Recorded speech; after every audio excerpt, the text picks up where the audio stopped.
spicy beef tips made in the slow cooker are the perfect head start ingredient to add to your weekly meal prep.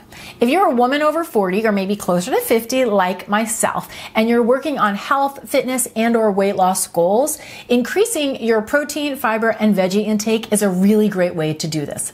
Personally, I love to prep and have some delicious, high quality protein options in my fridge ready to go for a busy week, and this recipe is just that. Plus, it is so versatile. You can use it for tacos, burrito bowls, salads, you name it. You can do so many different things with it, and it's so easy to make. Now, if you follow me on Instagram, you may recognize this recipe because every month I get 2 pounds of grass-fed beef tips in my butcher box, and this is the recipe that I make with it on repeat. It's just that good, and our entire family loves it.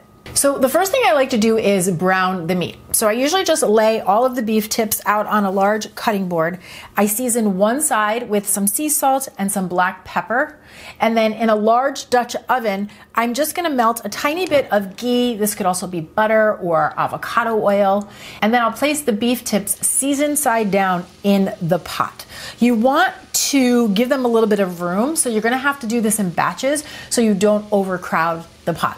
I'm gonna season the opposite side, a little more salt, a little more black pepper, and then once a couple minutes have passed, I'm just gonna flip them over. You'll see they have this beautiful golden brown color, and let them go for another couple of minutes. Transfer that into the slow cooker and then repeat until you've worked through all the meat. Now, important side note, if you are in a hurry and you don't want to bother with this step, as I often don't, you can skip it. There are many mornings I decide that I don't feel like dirtying a pot and browning the meat, and I promise you the end result is still absolutely delicious. So if you don't want to do this step, you would just put the raw meat right into your slow cooker, and then I'm gonna add in 5 cloves of peeled garlic. Now, when you're working with whole garlic cloves, the easiest way to take the skin off is to just lay your knife right over the top and give it a firm tap, just like that, and then you'll see that the skins peel right off. I'm also gonna add in 1/2 of an onion that I've sliced into thin quarter moons.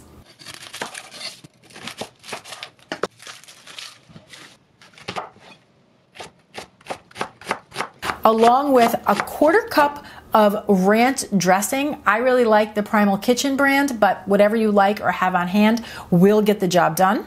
Then 1/2 cup of salsa. Again, any salsa will work. Personally, I love like a smoky chipotle flavored salsa, so that's what I'm using, but use what you love. And then last but not least, I sprinkle in about 1/4 to 1/3 of a cup of pickled jalapeños. You could give these a rough chop if you prefer. Sometimes I do that, but today I'm just gonna sprinkle them in whole. And keep in mind that when you're buying jarred pickled jalapeños, you can usually choose if you want them to be spicy or mild. So if you don't like a lot of spice, just choose a mild jalapeno. And if you don't want to do that, you could just take a bell pepper and slice that up, and that would work as well. Okay, so how easy is this? Everything is in the slow cooker. I'm gonna pop the lid on and let this cook on low for 6 hours.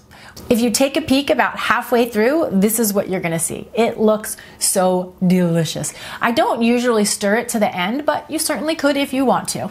Once the meat is done, you're gonna see that it's so tender, it literally just shreds apart, and the flavor is to die for. Such a simple and delicious recipe. Now, if you wanted to store this for the week ahead, you would just let it cool down to room temperature, transfer it into some airtight containers, and then you can store it in your fridge for up to 5 days or in the freezer for up to 3 months. This is actually a great make ahead recipe, so you may even want to double it. Now, as far as putting it to work, you could use it on sandwiches, on burrito bowls, on salads. Personally, my absolute favorite is a very simple taco. I just layer a little bit of this delicious shredded beef into a soft corn tortilla, and then I top that with some onion and cilantro and a few diced tomatoes, and it's just one of my favorites. So good. As always, I hope you give this one a try, and when you do, let me know what you think. Remember, if you enjoy easy, healthy recipes just like this, be sure that you take a minute to subscribe to our newsletter. I have a link for you down in the description box below, and this will allow me to send recipes directly to you, making your life just a little bit easier. Thanks so much for watching. I'm Danny Spies, and I'll see you back here next time with some more clean and deliciousness. Cheers!